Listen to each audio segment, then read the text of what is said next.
ada satu pula yang spesial, khususnya bagi kita yang belum menunaikan haji di tahun ini, yaitu untuk menunaikan satu ibadah dari satu rangkaian keutamaan bulan Dzulhijjah yang diisyaratkan dalam Al-Quran surah 89 ayat 1 sampai dengan 3 itu, ataupun ditegaskan keutamaannya dalam hadis Nabi di Sahih Al-Bukhari riwayat Ibnu Abbas radhiyallahu taala anhuma, seperti pernah kami utarakan dalam edisi sebelumnya.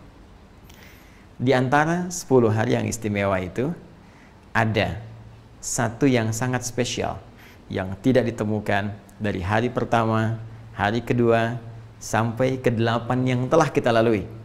Tapi hari itu akan tiba tepat saat kita berada dalam program ini, saat kami sampaikan tausiah pada kesempatan kali ini, yaitu hari ke-9 di bulan Dzulhijjah, yang langsung narasinya disampaikan oleh Nabi SAW yang mengandung banyak keistimewaan dan kemuliaan. Nabi pernah memberikan informasi kepada kita semua sejak kurang lebih 14 abad yang lalu bahwa hari ini menjadi spesial dengan satu ibadah yang sangat spesifik yang disebut oleh beliau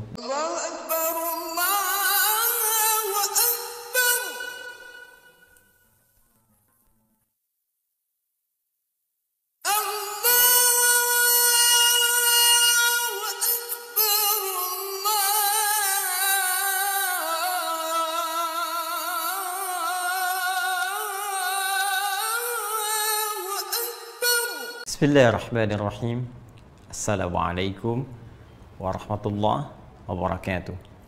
Alhamdulillah wassalatu wassalamu ala Rasulillah wa ala alihi wa sahbihi wa man wala wa ba'du. Saudara-saudariku, bersyukur pada Allah Subhanahu wa taala bahwa hari ini kita telah tiba tepat di hari ke-9 Dzulhijjah tahun 1441 Hijrah, hari Kamis, dan tentunya ini menjadi salah satu rangkaian puncak yang mengawali ibadah haji bagi saudara-saudari kita yang saat ini berhaji, yang tentunya akan merapat, dan mungkin dalam saat ceramah ini disampaikan, tausiah ini diutarakan, telah tiba bahkan di Arafah untuk menunaikan satu puncak ibadah haji, yaitu wukuf di Arafah. Bersamaan dengan itu ada satu pula yang spesial, khususnya bagi kita yang belum menunaikan haji di tahun ini, yaitu untuk menunaikan satu ibadah dari satu rangkaian keutamaan bulan Dzulhijjah yang diisyaratkan dalam Al-Quran surah 89 ayat 1 sampai dengan 3 itu, ataupun ditegaskan keutamaannya dalam hadis Nabi di Sahih Al-Bukhari riwayat Ibnu Abbas radhiyallahu taala anhuma, seperti pernah kami utarakan dalam edisi sebelumnya. Di antara 10 hari yang istimewa itu ada satu yang sangat spesial yang tidak ditemukan dari hari pertama, hari kedua sampai ke-8 yang telah kita lalui. Tapi hari itu akan tiba tepat saat kita berada dalam program ini, saat kami sampaikan tausiah pada kesempatan kali ini, yaitu hari ke-9 di bulan Dzulhijjah, yang langsung narasinya disampaikan oleh Nabi SAW yang mengandung banyak keistimewaan dan kemuliaan. Nabi pernah memberikan informasi kepada kita semua sejak kurang lebih 14 abad yang lalu bahwa hari ini menjadi spesial dengan satu ibadah yang sangat spesifik yang disebut oleh beliau dengan siyam, menunaikan siyam, puasa yang ditunaikan sesuai dengan ketentuan syariat. Beliau mengatakan, siyamu yaumi arafata anni ahtasibu ala Allahi ayyukaffira al-madiyah wal baqiyah. Dalam riwayat lain, ayyukaffira sanatul madiyah wal baqiyah. Sungguh puasa yang ditunaikan di hari yang bertepatan dengan momentum Arafah, aku berharap pahalanya di sisi Allah Subhanahu wa Ta'ala bisa menggugurkan dosa-dosa setahun berlalu dan menjaga dari perbuatan dosa setahun yang akan datang.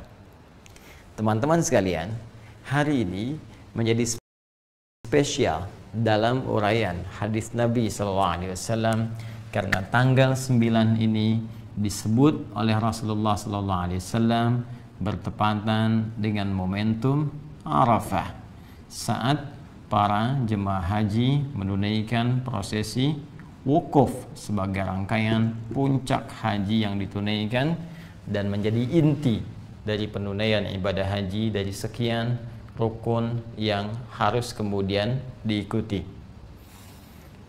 Di sini Nabi SAW memberikan arahan kepada kita dalam momentum ini.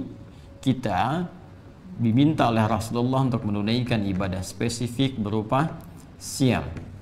Tidak main-main, pahalanya bisa menggugurkan dosa setahun berlalu. Dan perhatikan baik-baik cara kita memahaminya, bisa menjaga dari perbuatan dosa setahun yang akan datang. Masya Allah. Artinya dalam konteks penunaian puasa ini, kita bukan sekedar diminta oleh Rasulullah puasa secara fisik, menjaga tidak makan, menjaga tidak minum, tidak berhubungan seksual. Lebih daripada itu, karena puasa ini potensinya dengan izin Allah bisa menggugurkan dosa setahun berlalu. Karena itu cara mengisinya akan lebih baik jika kita iringi dengan mengevaluasi kesalahan-kesalahan yang pernah diperbuat oleh kita dan berpotensi dosa setidaknya setahun ke belakang. Jadi seperti orang wukuf saat di Arafah, mereka merenung, berkontemplasi, merenungkan kesalahan-kesalahan, mengakui dosa-dosa, sehingga dengan pengakuan itu dan komitmen untuk meninggalkannya akan merubah pribadi mereka lebih baik setelah selesai menunaikan rangkaian ibadah haji. Pulang, meninggalkan segala keburukan, menanggalkan seluruhnya, dan bertransformasi menjadi manusia yang lebih mulia. Pun demikian, orang yang belum punya kesempatan untuk berhaji, di tepat pada momentum yang sama, Nabi minta untuk menunaikan puasa dan mengisi puasa itu dengan kontemplasi, dengan renungan seperti orang wukuf yang berada di Arafah. Maka dia ingat dosa-dosanya, hubungan dia dengan Allah, hubungan dia dengan makhluk, dengan orang tua, dengan istri, dengan suami, dengan anak-anak, dengan tetangga, demikian seterusnya. Maka ia mencoba mendekati Allah Subhanahu wa Ta'ala, bercoba untuk bertobat, mengoreksi dosa-dosanya, sehingga dengan itu mendapat penerimaan terbaik di sisi Allah Subhanahu wa Ta'ala. Ciri orang yang diterima tobatnya, diterima koreksi dirinya, diterima perubahan dirinya ketika dia mendekat kepada Allah saat berpuasa ini, pun demikian dengan yang wukuf di Arafah. Maka ciri yang paling spesifik saat tobatnya diterima, saat dosanya dihilangkan, adalah terjaganya ia dari perbuatan dosa setelah amalan itu ditunaikan. Karena itu Nabi memberikan isyarat Allah akan berkenan mengampuni dosa setahun yang akan datang. Maksudnya adalah dia akan terjaga dari perbuatan dosa, sehingga tidak mudah anggota fisiknya untuk mengarah pada perbuatan maksiat. Karena berhasil puasanya di hari ini, maka ada penjagaan dari seluruh anggota tubuhnya. Matanya tidak mudah melihat perbuatan maksiat, telinganya tidak mudah mendengar yang salah, demikian lisannya tidak mudah bertutur yang keliru sampai ke ujung kakinya. Ada penjagaan setidaknya selama setahun ke depan. Kalau dibiasakan, maka tiap tahun akan terjaga, dan transformasinya akan melahirkan nilai-nilai kebaikan pada setiap sifat dan sikap yang terbawa dari aktivitas manusia yang paripurna ini.